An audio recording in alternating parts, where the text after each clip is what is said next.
afternoon.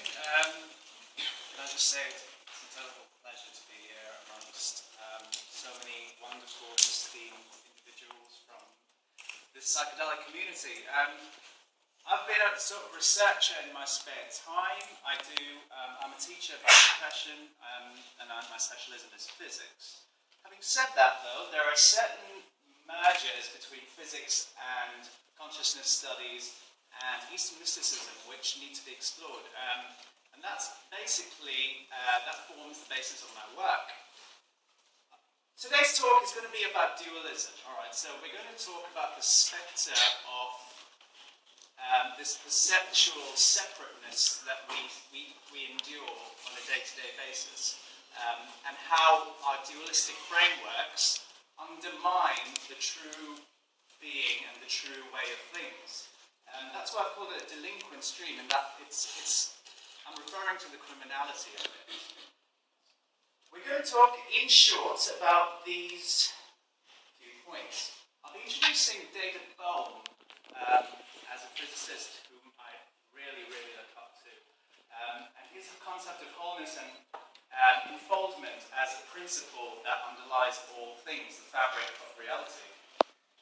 Further to that, I'll extend that and take the idea of a conscious mind as being an extension of that fabric, and how a universal cosmic consciousness actually expresses itself through us individually.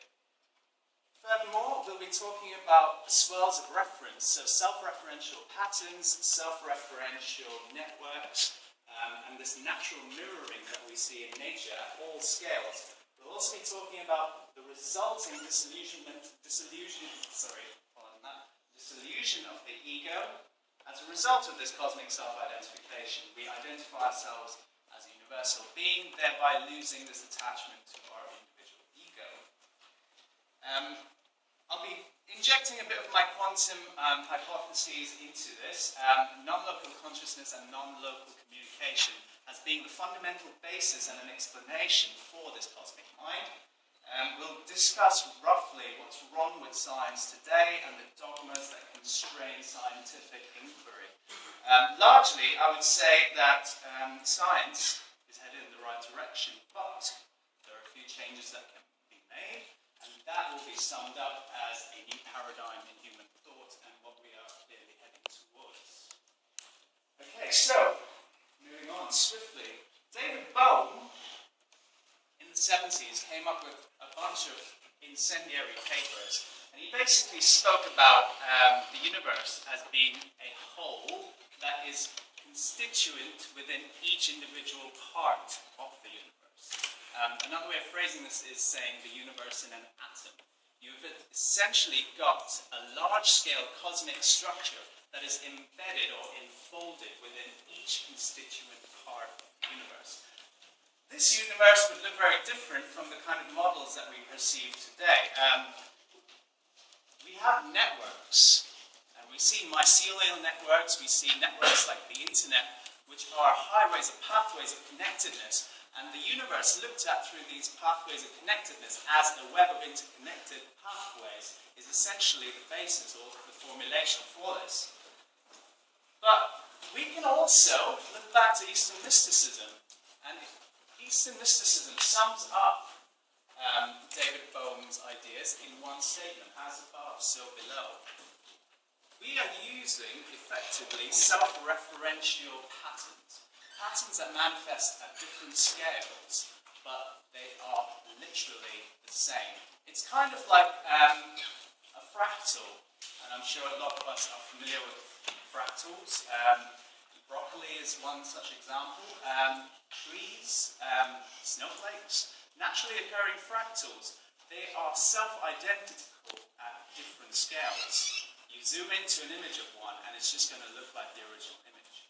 So, as above, so below. This sums up Buddhist thinking and Hindu thinking to a great extent. What is the macro scale is also the micro scale. Now, this is just an example of the kind of fractals that we're talking about. The Mandelbrot fractal is obviously, it's a mathematical formulation. It uses the idea of imaginary numbers and it plots that using computer programs on the graph.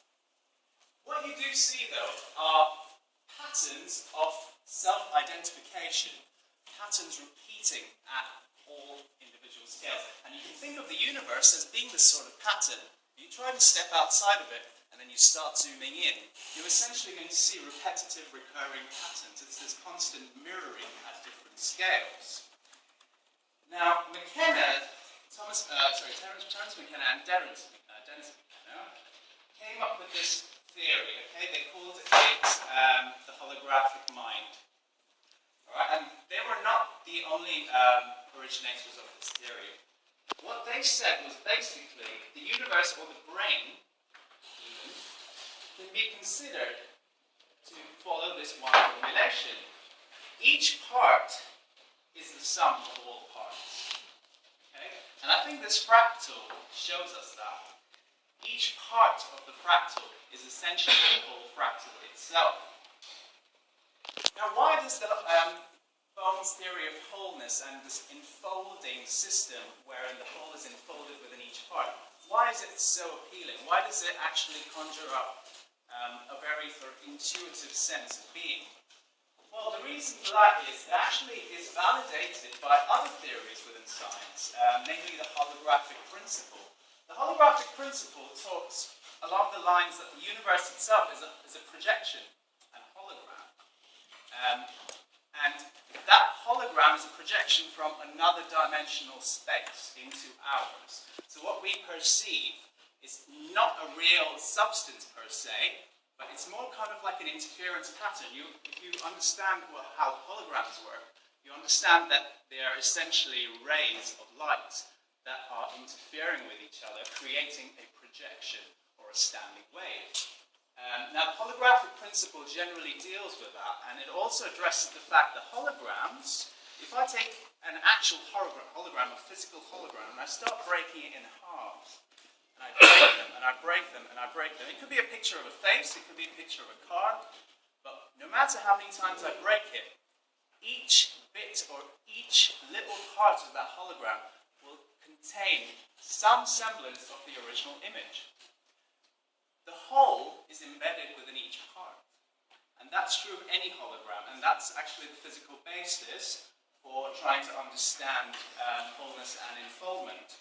So now, we've got patterns that repeat at different scales, we've got the holographic principle, but how do we actually quantify this? How do we even qualify it? Science actually has a theory, and it's not a theory as much as a concept, and this concept is called recursion. Now, recursion is initially tricky to get your head around, but there's one image which I feel can explain it really well, and this is one of my favorite images lately. It's a picture of a bird poo in the shape of a pooing bird. Okay? Now, I don't know if this was actually doctored, or if it was sort of fiddled upon, but I would say that brings about the essence of recursion. You've got this repetitive structure at different scales. Another way of representing that is this. In order to understand something, you must first understand it. It's this constant mirroring. It's this self-replication at different scales. And it's the same if you look within a mirror and then see that reflected image in a mirror. And you're going to see this infinite set of U's projected into mirrors. It'll be sort of ad infinitum. So what we see then is recursion as being a physical, or rather a real definition for wholeness and the holographic principle. This is another way to look at it. We have a hand broken up into hands, into hands, into hands. And it's this constant replication and mirroring. So essentially,